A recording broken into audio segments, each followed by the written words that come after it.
Hello everybody, welcome to another episode of Cook with Brooke, the cooking show that doesn't have any food. This is about what's cooking at the Air Force Enlisted Village. So I'm happy to be back with you today and talking again. We had a little bit of a break, but I tell you things have been going really good here at the village. The sun is shining, the grass is growing, the temperatures are getting warm, so it feels like spring, and it really feels like a new season. And of course it is, but in many ways it's like a heightened sense of coming back out of a long winter, especially when you think about the year that we've been through with COVID. We're still on our game, we're still paying attention to what's happening, but we have about 95% of the residents vaccinated. A little over 80% of the staff members are vaccinated. So we want to make sure that we continue that. And if people are considering moving in or people are starting to work here, we're asking them right away to make sure that they get vaccinated because we know how important that is. We started getting the vaccination clinics in the middle of January. And by the middle of February, we had almost everybody vaccinated. And it has really changed the way our campus is operating. You know, now we're able to be in public spaces without masks. The fitness center is open, the Kellogg Fitness Center, and the wellness activities are really increasing. And so it's been a wonderful thing. So thank you to everybody that took the vaccine. And if there's anybody out there that hasn't and you have questions, do a little bit of research. Look at some of the sites that are out there. I think you can really see the difference that it has made to our Air Force Enlisted Village family, and then the security that we have with people that are here and able to interact with each other in a much more personal way. So things are going very good. Thank you for everybody that took the vaccine. And again, if you have questions about it, please do not hesitate. So today we're going to talk about the Hawthorn House, and we're going to have Lynda Smith, who is the Director of Admissions from the Hawthorne House, come over.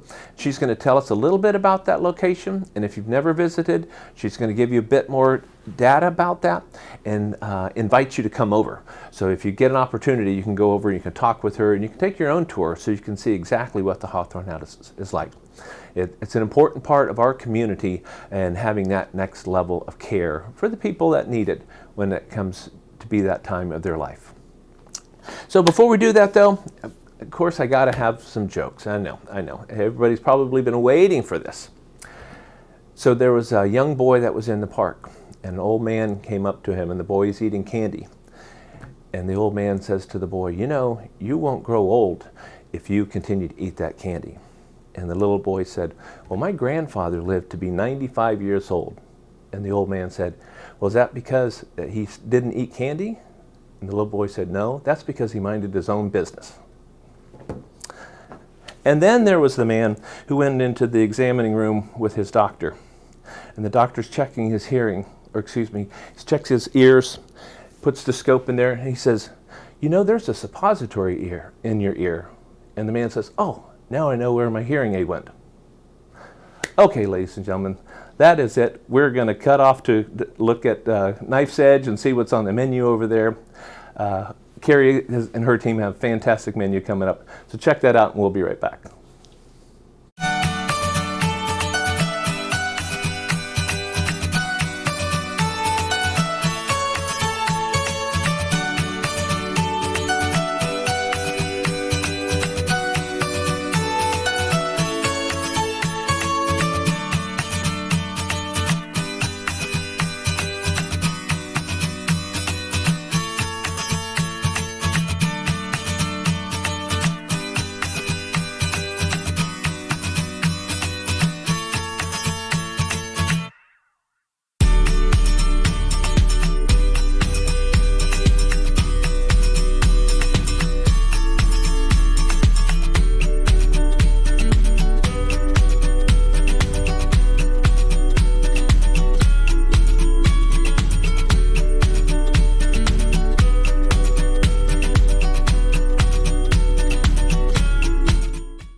Hey everybody, welcome back. I know that menu over at Knife's Edge is so good. If you haven't been over there recently to try that wonderful food, you have got to go.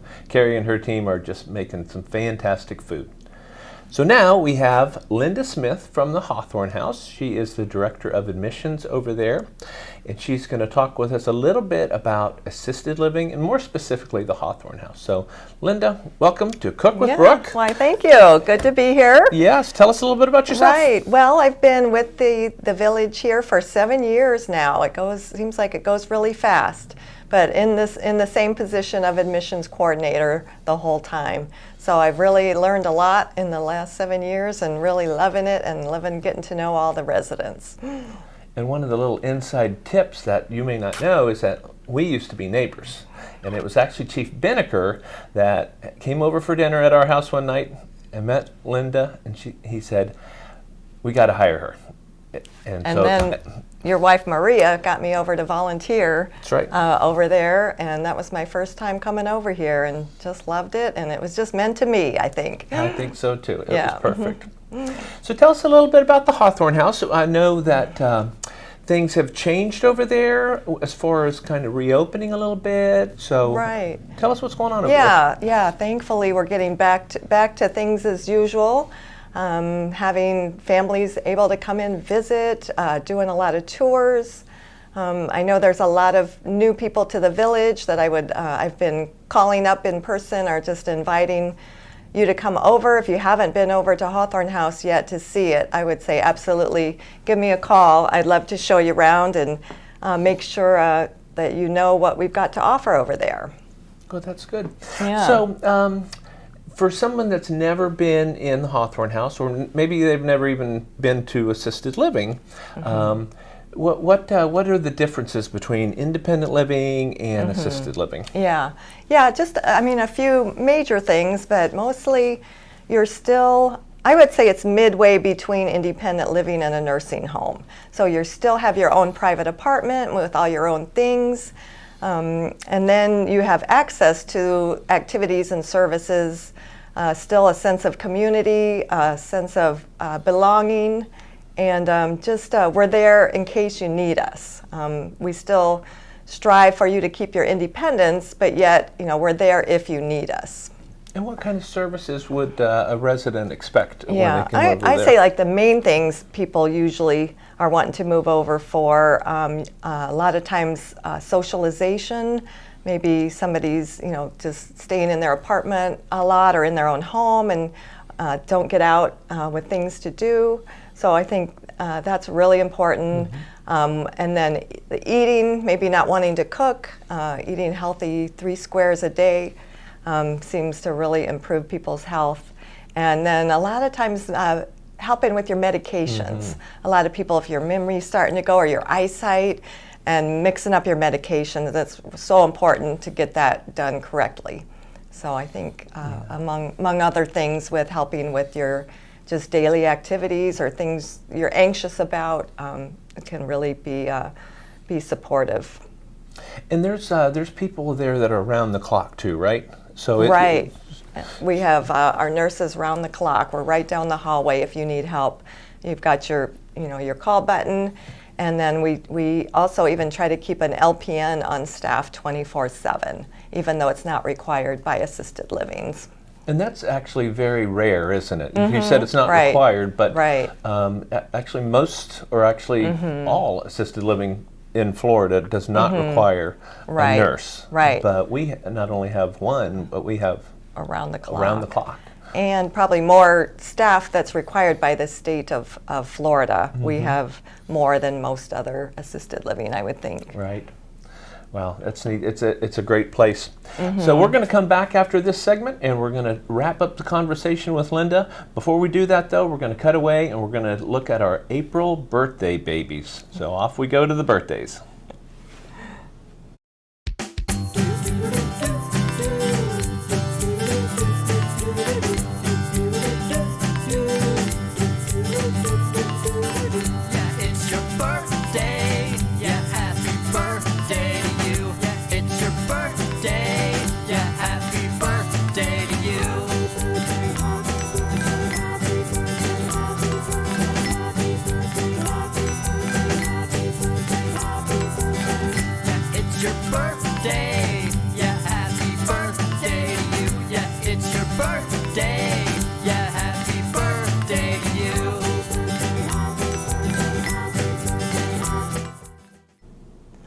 Welcome back. Once again, happy birthday to our April birthday babies, and hopefully you have a wonderful celebration of your birthday. So we are back with Lynda Smith, and we are talking about the Hawthorn House, and we were actually just discussing this really cool packet of information that she has right here. So tell us a little bit about that. Yeah. Well, I've got it all set up. A lot of people are just wanting to know information about pricing. They probably have no idea about what assisted living has to offer. So I've got this made up and available.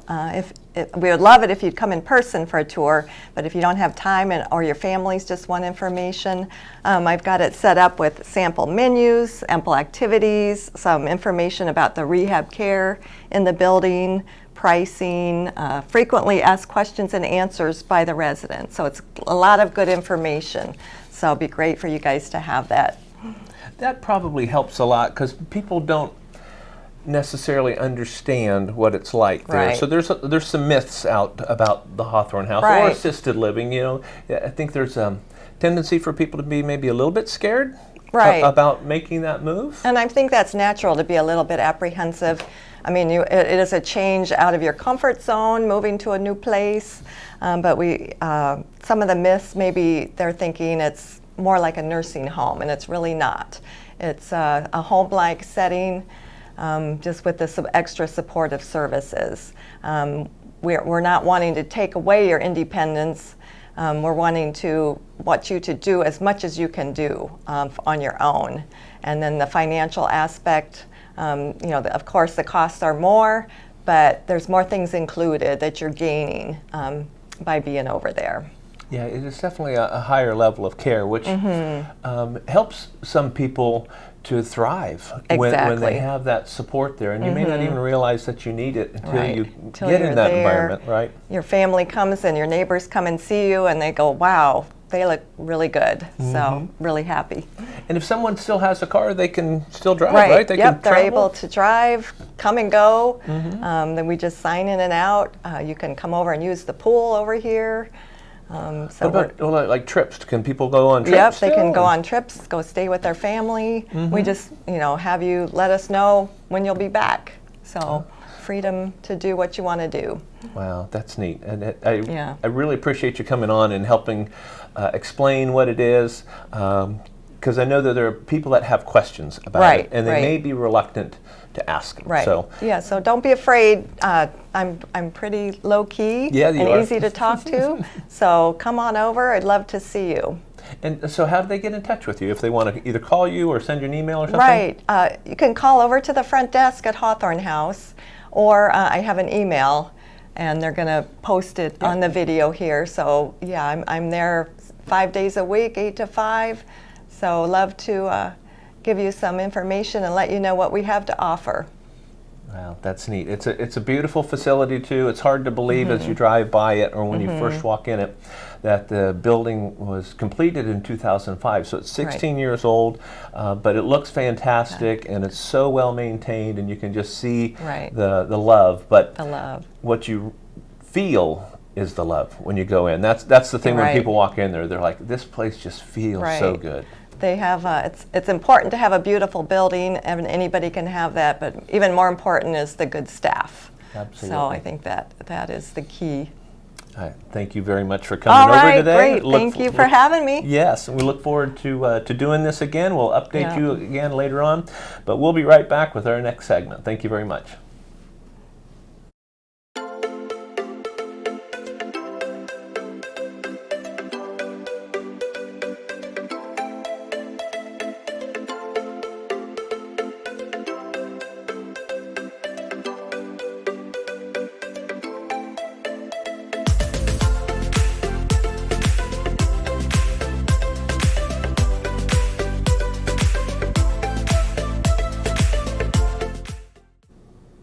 All right, so that was a great segment with Lynda Smith from the Hawthorn House. You saw the information that she referenced as far as how to contact her, either via phone or via email is available to you on that. So if you have any questions at all, please do not hesitate to reach out to her. We are seeing a lot more people out and about right now, so I ask you to be careful as you're driving. Make sure that you're following the speed limit, not going too fast. And of course, if you have guests that come on campus, please advise them to be very careful. There's a lot of people that are out walking, a lot of people out getting exercise, and we want to make sure that we are safe.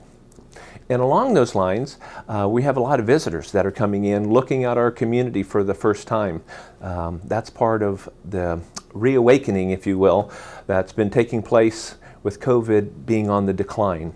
So if you see people that are out and they're out on a tour with either Opal or Janelle or Tina's been helping us with some of the tours too, say hello to them, tell them what you think about the community. It's a wonderful place to live, and you know our sense of community here with being connected with one another is so important. So you can make a great first impression and help us represent ourselves well to the people that are considering living here. So thank you for watching another episode of Cook with Brooke. We'll be back in a couple more weeks with another episode, and we look forward to hearing from you. If you have any questions at all, as always, please don't hesitate to contact me or Bobby Joe or Terry over at the Hawthorn House. We look forward to hearing from you. We want you to stay safe, be healthy, and God bless you all. Thank you.